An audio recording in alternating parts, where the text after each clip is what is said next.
चलो आगे। तो लिखो, एग्जाम्पल लिखने का था ना, एग्जाम्पल नहीं लिखा ना। Example of conservation of angular momentum लिखो क्या।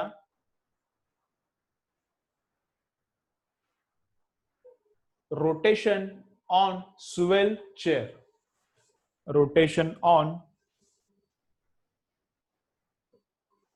Rotation on swell chair, swell, अब उसका okay, rotation on swell chair dash, नीचे लिखो, while while rotating, while rotating, while rotating on chair, while rotating on chair, if hands are spread out, while rotating on chair, if hands are spread out, while rotating on chair, hands are spread out, then I is more, then I is more, then I is more, I means moment of inertia, then I is more, therefore omega decreases, therefore omega decreases, therefore omega decreases, therefore omega decreases.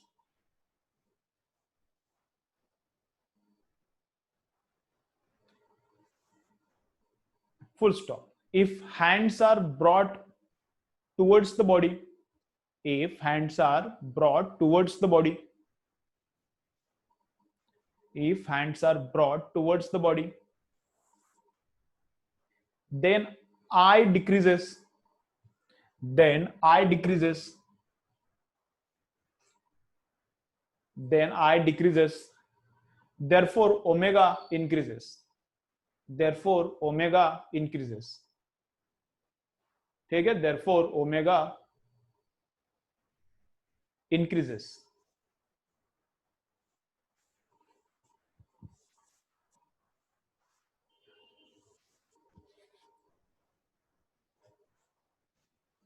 Therefore omega decreases. चलो हो गया। चलो बाकी बहुत सारे examples रहते हैं, एक एग्जांपल मैंने दिया है, रोटेशन के हर वक्त वो एग्जांपल आता है जब मास एक्सिस से दूर जाता है speed come, when mass goes away from the axis speed decreases, when mass comes near axis speed increases, right? Okay चलो, तो नेक्स्ट क्या करना है, कितना टाइम है चलो।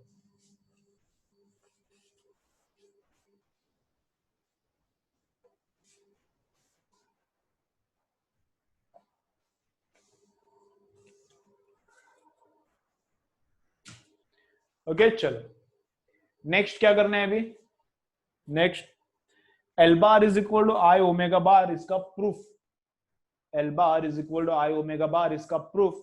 ये बोर्ड के लिए क्वेश्चन आता है, ये नीट जेई के लिए ज्यादा यूजफुल नहीं है, ये किधर आता है, बोर्ड के लिए आता है, ठीक है। चलो उसके पहले एक सेंटेंस लिख के लो, वो एक सेंटेंस लिख के लो, क्या है देखो, L bar is equal to R bar cross P bar, इससे इसका प्रूफ निकालना है, इससे इसका प्रूफ निकालना है। तो L bar is are bar cross P बार, तो किसी को भी आर से मल्टीप्लाई किया, किसको भी आर से मल्टीप्लाई किया तो उसको मोमेंट बोलते हैं। तो ऐसा बोलते, देखो क्या बोलते हैं, angular momentum is moment of linear momentum, क्या बोलते हैं, angular momentum is moment of मतलब आर बार से मल्टीप्लाई करने के बाद, angular momentum is moment of linear momentum, ठीक है। चलो ये वापस से एक बार सेंटेंस लिखो और इसके आगे लिखो, इसके आगे लिखो, क्या लिखो,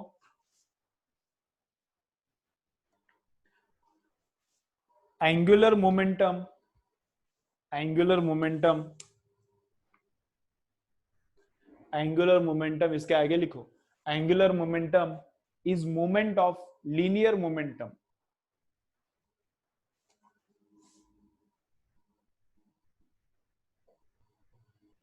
angular momentum is moment of angular momentum is moment of linear momentum.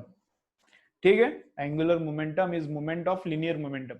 ऐसा इसके पहले भी एक बार आया था, तब मैंने बोला था आगे जाके मैं अच्छे से एक्सप्लेन करता हूं. तो क्या आया था देखो, वो भी बोलता हूं मैं, अभी वापस एक बार रिपीट करता हूं. देखो ऐसा,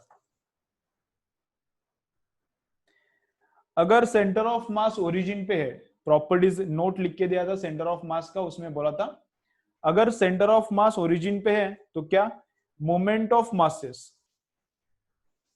सम ऑफ मोमेंट ऑफ मासेस, उधर क्या आया था, सेंटर ऑफ मास का जो 7-6 प्रॉपर्टीज कुछ लिख के दिया था, उसमें एक प्रॉपर्टी ऐसा था, अगर if centre of mass is origin, if center of mass is at origin, then sum of moment of masses is equal to 0. sum of moments of masses is equal to 0, ऐसा लिखा था. तो moment सम मतलब summation, सम मतलब summation, moment मतलब are से multiply करने का. किसको, किसका मोमेंट, पी का मोमेंट है तो आर से पी को मल्टीप्लाई करने का. पी का मोमेंट लेना है तो आर से पी को मल्टीप्लाई करने का. तो यल क्या है, पी का मोमेंट है, L is moment of P. समझ रहा है क्या थोड़ा, L is moment of P, L is moment of P. तो इधर क्या बोला है, moment of mass. Moment of mass मतलब जिसका मोमेंट है उसको आर से मल्टीप्लाई करने का. भी मास का मोमेंट है तो मास को आर से मल्टीप्लाई करने का. तो summation of moment of masses is equal to 0, ऐसा लिखा था देखो. तब थोड़ा अच्छे से अंडरस्टैंड नहीं हुआ होगा. अब एक बार देखो उस प्रॉपर्टी में जाके, अब एक बार उस प्रॉपर्टी में जाके देखो अच्छे से अंडरस्टैंड होता है क्या. Sum of moments of masses is equal to 0, इसका मतलब क्या है, summation R M is equal to 0. मैंने वहां पे उल्टा लिख के दिया होगा, summation M I R I is equal to 0, वहां पे उल्टा लिख के दिया होगा, summation M I R I is equal to 0. इधर थोड़ा उल्टा है, अंडरस्टैंडिंग के लिए उल्टा लिखा है. Sum of moment of masses is equal to 0, क्या बोला है, sum of moment of masses is equal to 0. ठीक है, चलो एक बार प्रॉपर्टी में जाओ, उधर सेंटर ऑफ मास का, उधर जाके रीड करो तो थोड़ा अच्छे से समझ में आ जाएगा. और थोड़ा एग्जांपल्स देता हूं इसका. चलो एक बार जाओ प्रॉपर्टी में जाके पढ़ो क्या है, देखो.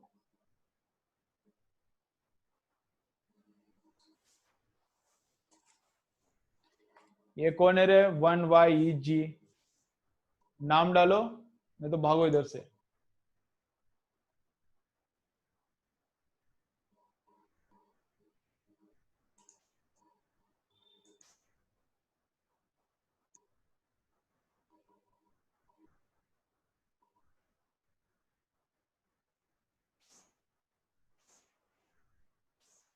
ठीक है, चलो और एक बार देखो कैसा है इसको, और एक एग्जांपल देता हूं मैं.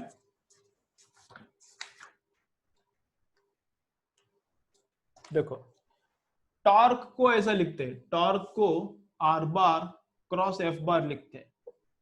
टॉर्क को क्या लिखते हैं, are bar cross F bar. तो अभी टॉर्क को क्या बोलते हैं, टॉर्क इज, क्या बोलेंगे इधर मोमेंट के टर्म्स में क्या बोलेंगे, torque is moment of force. समझ रहा है अभी clear, torque is moment of force. इधर क्या बोला था, जब सेंटर ऑफ मास ओरिजिन पे है, जब सेंटर ऑफ मास ओरिजिन पे है,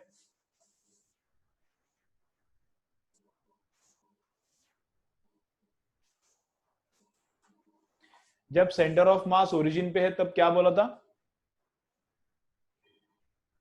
जब सेंटर ऑफ मास ओरिजिन पे है तब क्या, summation of moment of masses is equal to 0. Moment of mass मतलब उसको, जिसका मोमेंट लेना है उसको आर से मल्टीप्लाई करो, जिसका मोमेंट लेना है उसको आर से मल्टीप्लाई करो. हियर क्या, इधर क्या था, angular momentum is moment of linear momentum. Moment of मतलब जिसका मोमेंट है उसको आर से मल्टीप्लाई करो.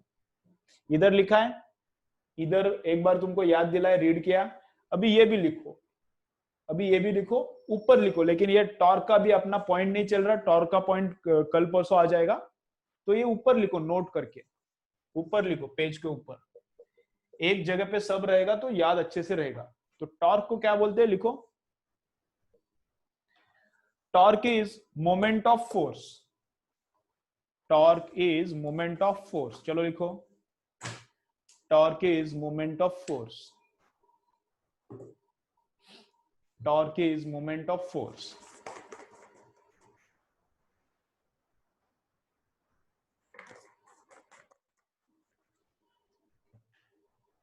Torque is moment of force, ठीक है। चलो